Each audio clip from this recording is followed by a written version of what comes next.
గురువుగారు నమస్కారం. హరే కృష్ణ తల్లి. ఇప్పుడు క్రైస్తవుల్లో అలానే ముస్లిమ్స్‌లో మత పెద్దలు కానివ్వండి, ఈ క్రైస్తవులకు వచ్చేసరికి ఫాదర్స్ అలానే పాస్టర్స్ ఎవరైతే ఉన్నారో, మన మతంలో ఉన్న ఆహ్, సంఘాలు కానివ్వండి, మన మత పెద్దలతో పోల్చుకుంటే వాళ్ళ పాపులేషన్ చాలా తక్కువ.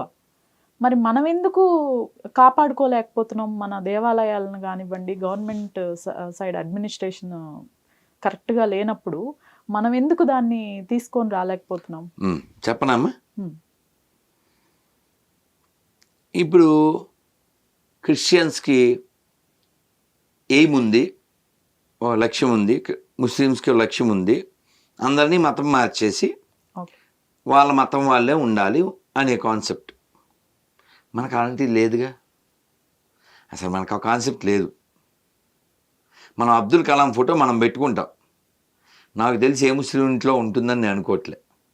అబ్దుల్ కలాంకి మనం ఇచ్చిన వాల్యూ ముస్లిమ్స్ కూడా ఎవరు. నాతో అయితే ఒక ముస్లిం ఆటో డ్రైవరే చెప్పాడు, ఆయన ముస్లిం కాదని అన్నాడు. అదేంటి అలా అన్నావు అన్నా. ఆయన ఏమన్నా మసీదుకి వచ్చాడా?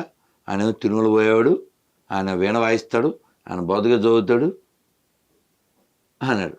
Maybe not Muslim but is a great human being అన్నాను. సరే, అది మన కాన్సెప్ట్ అనుకోండి. విషయం ఏమిటంటే, మన దేవాలయాల్లో మీరు ఏదైనా గుడికి వెళ్ళండి, దర్శనానికి దారి అని, డబ్బులు హుండీలో మాత్రమే వెయ్యాలని, టికెట్ డిఫరెంట్ ప్రైసెస్ ఇవి మాత్రమే రాసి ఉంటాయి. ఎక్కడా కూడా ఒక శ్లోకం రాసి, ఓ కీర్తన రాసి, మానవ జీవితానికి పరమార్థం ఏమిటి, ఈ గుడి చరిత్ర ఏంటి, అలాంటివి ఏమి ఉండవు. ఎందుకని అసలు ఈవోకే భక్తి ఉండదు. ఫర్ ఎగ్జాంపుల్ మన తిరుపతి ఈవో తిరుమల ఏం పేరు, ధర్మారెడ్డి. టీ షర్ట్లు వేస్తాడు, బొట్టు పెట్టడు, లుంగి కట్టి బయటకు వచ్చేస్తాడు. చాలా ఊస్తే ఈ మధ్య ఎప్పుడో పెడుతున్నాడు బొట్టు.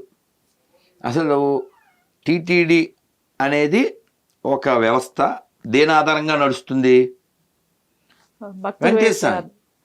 వెంకటేశ్వర లేకపోతే ఎవడు వస్తాడు ఆడికి? ధర్మారెడ్డి మోహన్, కరుణాకర్ రెడ్డి మోహన్, అన్నయ్య మోహన్ చూడడానికి వస్తారేంటి? వెంకటేశ్వర పాదాలు చూడడానికి వస్తారు. అంటే నువ్వు బతికేది వెంకటేశ్వర మీద. నువ్వు నోరిప్పితే నమో వెంకటేశ్వర చెప్పవు, బొట్టి ఎట్టవు. మరి నువ్వు ఎందుకురా నువ్వు అక్కడ? ఇప్పుడు ఎవరినన్నా మీరు మీ ఆఫీస్లో డ్రైవర్గా తీసుకోవాలనుకోండి, వాడికి ఒక డ్రైవింగ్ లైసెన్స్ ఉండాలిగా. ఉండాలి. వాడు డ్రైవింగ్ వచ్చాను మనకు ఒక కన్ఫర్మేషన్ ఉండాలిగా. ప్రాపర్ స్కిల్స్ ఉండాలి. మనం నమ్మకపోతే వాడికి ఎలా ఇస్తామండి? డ్రైవింగ్ సీట్లో వాడిని ఎలా కూర్చోబెడతాం? అవునా? మరి వెంకటేశ్వర మీద భక్తి లేకుండా టీటీడీలో ఉద్యోగం ఎలా ఇస్తారు? Unless is a Hindu, unless he attend exam, have you give job?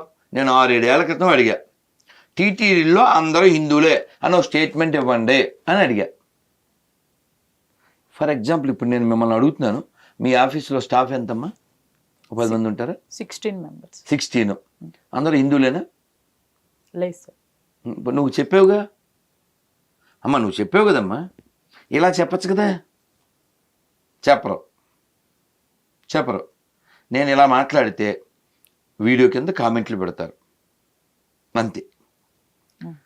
మసీదు నుంచి గవర్నమెంట్కి రూపాయి ఆదాయం లేదు, చర్చి నుంచి రూపాయి ఆదాయం లేదు, గుళ్ళోంచి డబ్బులు ఎత్తుకుపోతారు, మమ్మల్ని ఇబ్బంది పెడతారు. 2 ఏళ్ల క్రితం ఈ కార్తీక మాసం దీపాలు పెడితే వాడు ఎవడో వచ్చి నెల్లూరు జిల్లాలో కోవూరు అనే ప్లేస్లో చీపురుతో అవన్నీ తుడిచేశాడు, వాటర్ పైప్ పెట్టి కొట్టేశాడు. వాడు ఎవడ ధర్మనాశనం చేస్తున్నాడో అలాంటి పాస్టర్లకి జీతాలు ఇస్తాడు.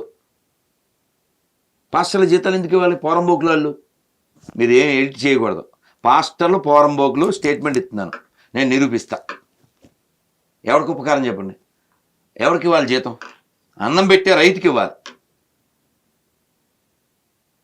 జవాన్కి ఇవ్వాలి. ఇంకా చాలా సంస్థలు అనాథలకి అభాగ్యులకి సేవ చేస్తుంటాయి, వాళ్ళకి ఇవ్వాలి. పాస్టర్లకి ఎందుకు ఇవ్వాలి? వాడు సమాజాన్ని విడగొట్టడానికి వచ్చాడు, నీతి లేనివాడే అలా అవుతాడు. వాడికి ఇంటి పేరు లేకుండా జీవించలేడు, వాడి పేరు పోని వాడు నమ్మిన బైబిల్లో ఉండదు, వాడి పూర్వీకులకి గొర్రె మతానికి ఏ సంబంధం ఉండదు. అసలు ఆ దేశభక్తి లేనటువంటి ఆ దరిద్ర మతాలను ఇక్కడ పెంచడానికి మన డబ్బులు వాడడం అంటే మన వేలు మనకన్నేగా. కాబట్టి secularism is the biggest joke. ఇంకో మాట చెప్తున్నాను, secularism is exist until there is only majority Hindus are there. When Hindus are decreased, there is no secularism. Okay.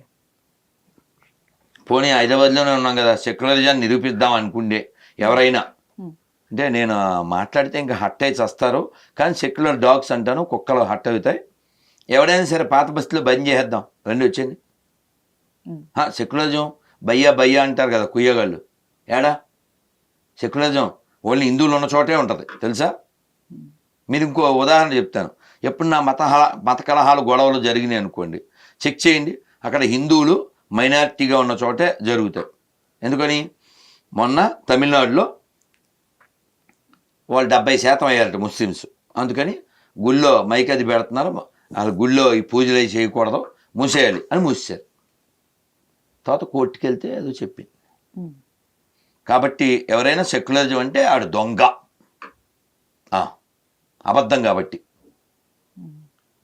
గుడికి మసీదుకి చర్చికి ప్రభుత్వానికి సంబంధం లేనప్పుడు సెక్యులరిజం ఉన్నట్టు. మీరు కార్తీక మాసం శివాలయానికి వెళ్ళి ఉంటారు, నేను కాశీ వెళ్ళాను, ఇంకొకళ్ళు ఎవరో రామేశ్వరం వెళ్ళారు. గవర్నమెంట్కి ఏం సంబంధం? మనం గుడికి వెళ్తే గవర్నమెంట్కి ఏంటంటే సంబంధం? అతను ఎవరో హాజయాత్రకి వెళ్తే గవర్నమెంట్కి ఏంటి సంబంధం? అతను ఎవరో చర్చికి వెళ్తే గవర్నమెంట్కి ఏంటి సంబంధం? వీళ్ళ ఇంట్రెస్ట్ ఏంటి అసలు? అవునా? గవర్నమెంట్ అంటే ఏంటి ఇంగ్లీష్లో? Watch dog. వాచ్ డాగ్ అంటే ఏం చేయాలి? చూస్తూ అడ్మినిస్ట్రేషన్ చేయాలి, సింపుల్. పోనీ నా మాటలు ఏదైనా రాంగ్ అని నిరూపిస్తే మళ్ళీ డివోషనల్ ట్రీ ఈ ఛానల్ ద్వారా సారీ చెప్తాను నేను. రెడీ.